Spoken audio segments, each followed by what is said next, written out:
केदारनाथ 12 ज्योतिर्लिंगों में से 5वां ज्योतिर्लिंग है, जिसे केदारेश्वर भी कहा जाता है।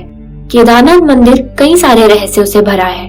ये मंदिर 400 साल तक बर्फ में ढका रहा और ये बात कोई नहीं जानता था।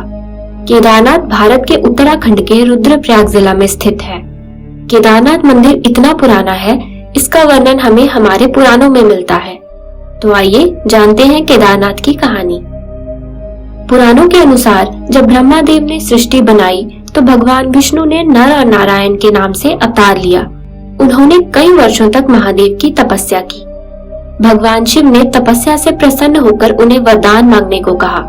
नर और नारायण ने शिव जी को अपने प्रत्यक्ष रूप में केदारनाथ भूमि में निवास करने का वरदान मांगा। तब से केदारनाथ भगवान शिव का निवास स्थान है। केदारनाथ का इतिहास पांडवों से भी जुड़ा है। महाभारत के युद्ध में पांडवों की जीत के बाद उन्हें हस्तिनापुर का सिंहासन तो मिल गया, पर उन्हें अपने ही भाइयों और रिश्तेदारों का वध करने की ग्लानि भी थी। इसलिए पांचों पांडव श्री कृष्ण से अपने पापों से मुक्त होने का उपाय जानने आते हैं। तब श्री कृष्ण उन्हें भगवान शिव की शरण में जाने को कहते हैं। भगवान शिव की तलाश में कई दिनों तक भटकने के बाद पांडव गुप्त काशी पहुँचे, जहाँ भगवान शिव और माँ पार्वती आराम कर रहे थे। पर भगवान शिव पांडवों से क्रोधित थे और उन्हें दर्शन नहीं देना चाहते थे। इसलिए महादेव वहाँ से केदारनाथ चले जाते हैं। भगवान शिव को केदारनाथ में ढूंढते हुए पांडव भी केदारनाथ पहुँचते हैं। वहाँ उन्हें बैलों का एक झुंड नजर आता है। उनमें से एक बैल बाकी सबसे अलग था। पांडव उस बैल को देखते ही समझ जाते हैं कि भगवान शिव ने ही बैल का रूप धारण किया था। भीम एक एक करके सभी बैलों को वहाँ से निकालते हैं, पर बैल रूपी महादेव वहीं खड़े रहे। उस बैल ने अपने सर को जमीन में धंसा लिया और देखते ही देखते उसका आधा शरीर भी जमीन में धंस गया।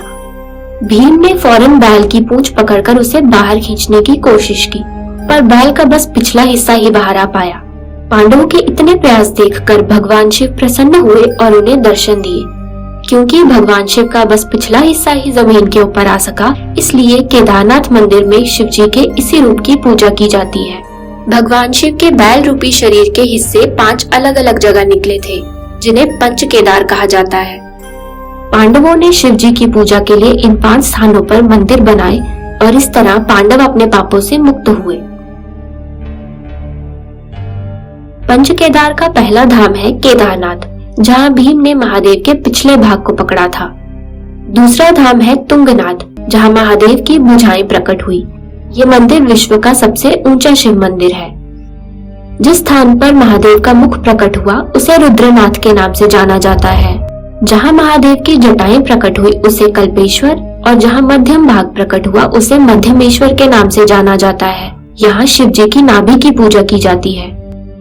जब मंदिर कई जगहों से टूटने लगा तो 8वीं शताब्दी में जगतगुरु शंकराचार्य ने इसे रेनोवेट करवाया। वैज्ञानिकों का मानना है कि 13वीं से 17वीं शताब्दी में एक लिटिल आइस एज आया था, जिसमें हिमालय का एक बड़ा क्षेत्र बर्फ के अंदर दब गया था। इसी दौरान मंदिर भी 400 साल तक पूरी तरह बर्फ में ढका रहा। किसी को कोई अंदाजा नहीं था कि इस सुनसान इलाके में कोई मंदिर भी है। समय के साथ हर पुरानी बिल्डिंग खराब होने लगती है, लेकिन केदारनाथ एक ऐसा प्राचीन मंदिर है जो हजारों सालों से वैसा ही खड़ा है। केदारनाथ मंदिर को भारी भरकम पत्थरों को जोड़कर बनाया गया था। खास बात यह है कि मंदिर के निर्माण के लिए इस्तेमाल किया गया पत्थर यहाँ उपलब्ध ही नहीं था। तो सोचने की बात यह है कि उस समय उन पत्थरों को इतनी ऊंचाई पर कैसे लाया गया और फिर तराश कर मंदिर का निर्माण कैसे किया गया होगा। इन पत्थरों को एक दूसरे में जोड़ने के लिए इंटरलॉकिंग टेक्निक का इस्तेमाल किया गया है। 400 साल तक बर्फ के नीचे दबे रहने के बाद भी इन पत्थरों में कोई खराबी नहीं आई। 10वीं शताब्दी के आते आते केदारनाथ एक प्रसिद्ध तीर्थ स्थल बन चुका था। शीतकाल में केदार घाटी बर्फ से ढक जाती है। भयानक बर्फबारी के चलते यहाँ पर जाना कठिन है, इसलिए मंदिर 6 महीने के लिए बंद किया जाता है। जब मंदिर बंद किया जाता है तो यहाँ एक दिव्य ज्योति जलाई जाती है और जब 6 महीने के बाद मंदिर को खोला जाता है तब भी ये दिव्य ज्योति जलती रहती है। माना जाता है कि 6 महीने जब मंदिर बंद रहता है तब देवी देवता यक्ष और गंधर्व यहाँ केदारनाथ जी की पूजा करते हैं। 2013 में जब केदारनाथ में बाढ़ आई तो वहाँ सब कुछ तहस नहस हो गया, लेकिन केदारनाथ मंदिर सुरक्षित रहा। कहते हैं कि मंदिर के पीछे के पहाड़ से बाढ़ के साथ तेज रफ्तार से एक बहुत बड़ी चट्टान भी मंदिर की ओर आ रही थी, लेकिन अचानक वो चट्टान मंदिर के पीछे ही रुक गई। इसी चट्टान की वजह से पानी की डायरेक्शन बदल गई और पानी मंदिर के दोनों ओर से बाहर निकल गया। इस चट्टान को भीमशिला के नाम से जाना जाता है। जो लोग केदारनाथ के दर्शन करने आते हैं वो इस शिला की भी पूजा करते हैं।